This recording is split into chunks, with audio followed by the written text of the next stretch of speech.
selama masa krisis, nasabah menarik dana secara massal dan besar-besaran. Ratusan orang bahkan rela mengantri selama berjam-jam. Kondisi ini membuat BCA yang tidak lagi dipercaya masyarakat terancam bangkrut. Anthony tidak berkutik. Dia mempersilahkan Satpam untuk mempersilahkan massa untuk masuk, merusak rumahnya ketimbang dihadang terjadi pertumbuhan darah. Dalam sekejap, seluruh mobil di garasi terbakar, termasuk juga si rumah.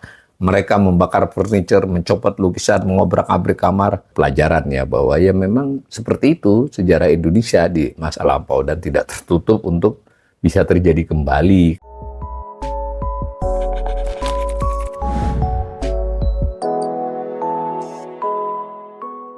Salam cerdas. Ibu, bapak, saudara-saudara yang saya hormati, sesi membacakan berita atau tulisan kali ini masih melanjutkan sesi membaca berita sebelumnya, yaitu terkait dengan dua konglomerat yang mengalami peningkatan kekayaan besar menurut laporan majalah Forbes di tahun 2024. Jadi, kenaikan kekayaannya melonjak di tahun 2024 berdasar informasi dari majalah Forbes ya. Sebelumnya tentang Sinarmas, keluarga Eka Wijaya. Nah ini yang kedua adalah Anthony Salim ya. Kita ambil aja langsung dari Forbes sendiri. Nah judulnya itu Anthony Salim dan keluarga. Ini 12 November tahun 2024, jadi baru ya. Jadi Anthony Salim dan keluarga memiliki kekayaan 12,8 miliar. Seperti yang kita sempat bacakan laporan CNBC mengutip ini juga. Ini masuk 50 orang terkaya di Indonesia tahun 2024. Nah dari editor itu ringkasannya adalah Anthony Salim memimpin Salim Group dengan investasi di bidang makanan, retail, perbankan, telekomunikasi, dan energi. Salim adalah CEO Indofood, salah satu produsen mie instan terbesar di dunia. Nah ini penting ya. Jadi bukan di Indonesia lagi Indofood itu, tapi di dunia. Keluarga Salim memiliki saham di perusahaan investasi First Pacific yang terdaftar di Hong Kong. Jadi nggak hanya di Indonesia nih, yang memiliki kepentingan di Indofood dan perusahaan telekomunikasi PLDT di Filipina. Makanya disebut grup bisnis ya, keluarga kah atau grup, ya terutama keluarga itu karena sekalipun sebagiannya tidak langsung terhubung secara sektoral seolah-olah, tapi ya terhubung. Kan hubungan itu macam-macam ya, tapi ini sudah jelas kalau disebut begini, keterkaitannya itu bersifat relatif langsung ya. Jadi penguasaan keluarga Salim atas First Pacific yang di Hong Kong itu ada kepentingan langsungnya. Ya, kita tidak tahu apakah itu soal pembiayaan ataukah soal supply chain dan sebagainya. Itu dengan di Indofood dan perusahaan telekomunikasi PLDT di Filipina. Diinformasikan, Anthony adalah anak bungsu dari 3 putra mendiang Lim Siu-leong, seorang Taipan yang selama puluhan tahun sangat dekat dengan Presiden Soeharto. Ini menurut Forbes ya. Salim dalam hal ini adalah Anthony Salim dan Salim Group saat ini, tengah gencar berinvestasi di sektor pertambangan. Memimpin konsorsium yang membeli saham Bumi Resources senilai 1,6 miliar pada 2022. Ia juga memiliki saham di Medco Energy dan Aman Mineral. Bumi Resources ini baik itu bumi maupun Bumi Resources yang emas ya, BRMS. Nah, begitu. Di sini ada grafik ya riwayat kekayaan dari 2015 sampai 2024. Memang lonjakan itu terutama di 2 tahun terakhir ya, 2023 dan 2024. Bahkan menurut catatan Forbes ini, di 2022 sempat terjadi penurunan. 2020 ke 2021 meningkat pesat, turun di 2022. Nah, 2 tahun berturut-turut ini kekayaannya meningkat hingga mencapai 12,8 miliar dolar ya. 200-an berapa triliun, 200 triliunan ya, kurang lebih. Informasi dari majalah Forbes ya. Saya ingin membacakan berita yang lain yang terhubung, tapi dari sudut pandang yang berbeda. Kali ini yang saya bacakan justru cerita tentang bapaknya, jadi pendirinya Salim Group itu, yaitu Anthony Salim, sudah almarhum ya. Nah ini ditulis oleh CNBC baru ditulis hari ini tadi siang. Judulnya Kisah Runtuhnya Kerajaan Bisnis Salim Setelah Berkuasa 3 Dekade. Bisnis Salim yang dahulu ya. Ini ditulis oleh M. Fahriansah, CNBC Indonesia, jurnalisnya. Ini ada foto Lim Siu-leong yang juga dikenal dengan nama Indonesianya Sudono Salim. Sumbernya dokumen istimewanya CNBC nih. Nama Lim Sio Leong atau Sudono Salim lekat dengan Orde Baru. Ia dikenal sebagai pengusaha impor cengkeh dan logistik tentara pasca era kemerdekaan Republik. Jadi awalnya itu, bukan awalnya ya, sebenarnya ada bisnis beliau awalnya lagi, ini tidak diinformasikan. Tapi yang agak banyak memperoleh pemberitaan dalam arti studi-studi itu adalah ketika dia mulai menjadi pengusaha impor dan dialah yang memberikan layanan logistik, tentu jual beli ya, tidak hanya memberi tentara pasca kemerdekaan Republik Indonesia. Lalu kedekatannya dengan Presiden RI kedua Soeharto membantu kejayaan bisnis Salim selama 3 dekade. Di studi-studi yang lebih dalam itu memang kedekatan ini tadi pada saat Soeharto masih tentara ya, beliau menjabat beberapa jabatan teritorial di masa-masa setelah kemerdekaan. Nah, disitulah perkenalan dan hubungan yang baik, hubungan baik dalam arti Lim Sio Leong, Sudono Salim itu banyak memasok Soeharto ya, Soeharto ketika masih jadi komandan beberapa batalion, Kodam dan sebagainya. Maaf, Kodam atau tidak saya belum sempat lihat, intinya adalah markas-markas militer. Nah, ketika Soeharto menjadi presiden, ini kedekatan ini kan jadi modal sosial ya. Di samping bisnis Salim sendiri sudah mulai berkembang. Nah, jaringan bisnis Salim yang luas membuat Soeharto tertarik untuk bekerjasama. Nah, ini CNBC lebih meng-highlight soal karena dia punya jaringan bisnis besar, maka dekat sebetulnya ya kalau menurut berbagai studi ya selain itu tentu ya karena Salim memang sudah berkembang di saat Soeharto memimpin. Itu ya memang dahulunya sudah kenal gitu waktu Soeharto masih menjadi tentara.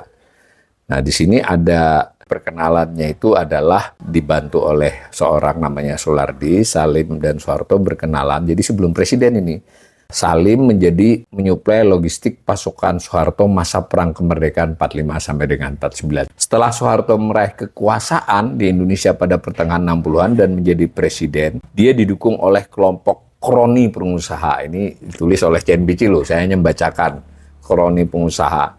Pendukung yang terbesar dan terkuat adalah Lim Sio Leong. Nah, ternyata CNBC juga ngutip. Jadi kroni itu kan kesannya ya bagaimanapun kroni ya, susah itu dihaluskan. Nah, tulis Richard Borsuk dan Nancy Ching dalam Lim Sio Leong dan Salim Group 2016. Jurnalis CNBC dikutip dari internet ya, kutipannya tanggal 5 Januari. Selama 3 dekade kepemimpinan Soeharto, keduanya terlibat dalam relasi yang saling menguntungkan.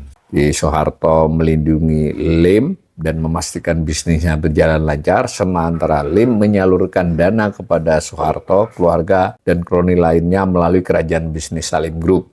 Ya begitu. Ini tulisannya begitu nih CNBC. Kalau kita studi di berbagai literatur ya, waktu saya dulu masih mahasiswa, saya baca The Rise of Capital ya, Richard Robinson, ilmuwan politik ekonomi tepatnya dari Australia. Saya baca ya diceritakan panjang lebar bagaimana hubungan itu ya, bahkan di detail-detailnya ada. Nah, tapi kita cukupkan saja ini berarti ada hubungan, yang satu backup dana, yang satu melindungi, mungkin dalam beberapa hal, ya bukan mungkin sebenarnya, ya memberikan lisensi-lisensi ya. Jadi pola antara penguasa dan pengusaha ini kan Soeharto membangun ya sudah. Kemudian penyebab kerajaan bisnis Salim runtuh.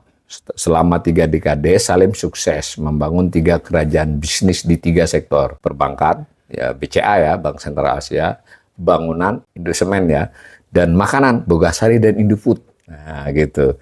Namun semua bisnisnya perlahan runtuh saat memasuki krisis 1998. BCA menjadi yang terparah ya, diambil alih ya. CNBC mengutip sejarawan Rick Labs dalam Sejarah Indonesia Modern, tulisan 2009, menyebut bahwa selama masa krisis, nasabah menarik dana secara massal dan besar-besaran. Ratusan orang bahkan rela mengantri selama berjam-jam untuk menguras seluruh tabungannya. Kondisi ini membuat BCA yang tidak lagi dipercaya masyarakat terancam bangkrut.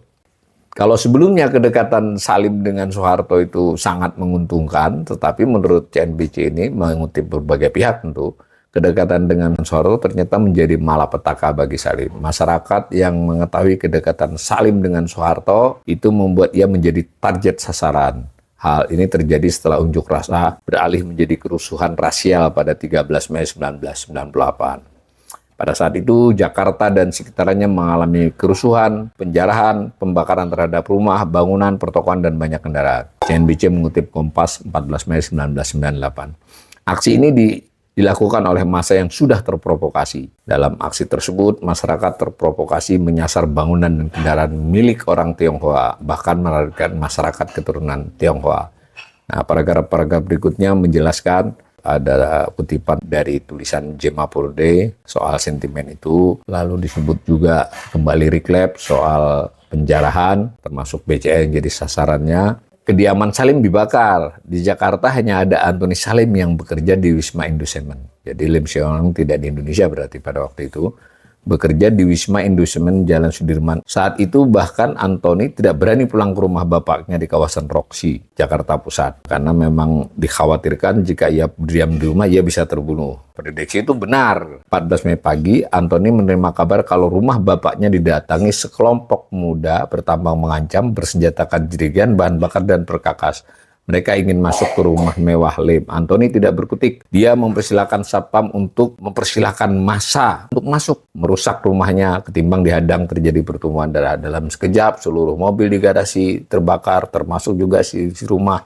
Mereka membakar furniture, mencopot lukisan, mengobrak-abrik kamar, bahkan mencoret-coret rumah dengan kata-kata yang pantas. Tutur Antoni kepada Rehat Burchuk dan Nancy Cheng yang tadi dikutip oleh CNBC ya. Setelah beberapa menit kemudian, kediaman Salim langsung terbakar. Di jalanan, foto Salim dilempari batu dan dibakar oleh massa yang marah. Mengutip laporan Kompas 15 Mei 1998. Jadi memang Antoni Salim ini benar-benar lekat ya opininya bahwa dia adalah orang dekat Soeharto. Ya, kalau saya boleh berkomentar, kalau sekarang masih kadang-kadang orang bilang 9 naga atau oligarki gitu. Kalau Antoni Salim ini dahulu ujuk hidung ya para pengkritik, para analis segala macam bahwa Antoni Salim ini ya bisa dikatakan sendirian, yang lain cuma sekedar ikutan aja. Yang kalau ibarat naga ya satu naga jadinya kan pada waktu itu, terutama dalam bentuk opini publiknya. Kalau sekarang kan kadang samar kan. Setelah kerusuhan mereda, BCA kerugian parah dan seterusnya ya. BCA, Indoput juga mendapat serangan, pabrik di Solo dijarah, BCA diambil alih oleh pemerintah, masuk lewat BPPN, BCA menjadi bank taken over, jadi sudah bukan milik Salim lagi. Sejak itulah BCA tidak lagi menjadi keluarga Salim dan seterusnya. Kini penutupnya 25 tahun setelah kejadian memilukan itu, bisnis keluarga Salim kembali mulai berjaya. Jadi waktu itu runtuh. BCA kah, Indosemen kah, dan sebagainya. Bahkan rumah dibakar, pabrik dibakar. Nah, di sini memang tidak diberitakan ya bagaimana keluarga Salim menyelamatkan sebagian asetnya atau bisnisnya. Dan buktinya Indoput kan masih tetap milik Salim. Entah bagaimana, mungkin ya ini juga buat pelajaran ya bahwa ya memang seperti itu sejarah Indonesia di masa lampau dan tidak tertutup untuk bisa terjadi kembali kalau pemerintah dan masyarakat tidak mengantisipasi untuk menciptakan suasana yang tepat. Suasana bukan masyarakat saja, para orang kaya itu juga.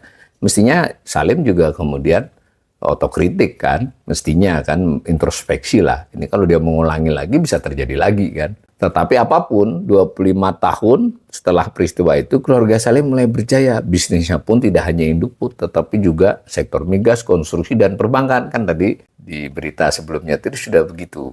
Cerita orang kaya dalam konteks keluarga Salim, berlanjut Antoni Salim ini, mudah-mudahan bisa menjadi pelajaran baik bagi para pebisnis besar maupun kita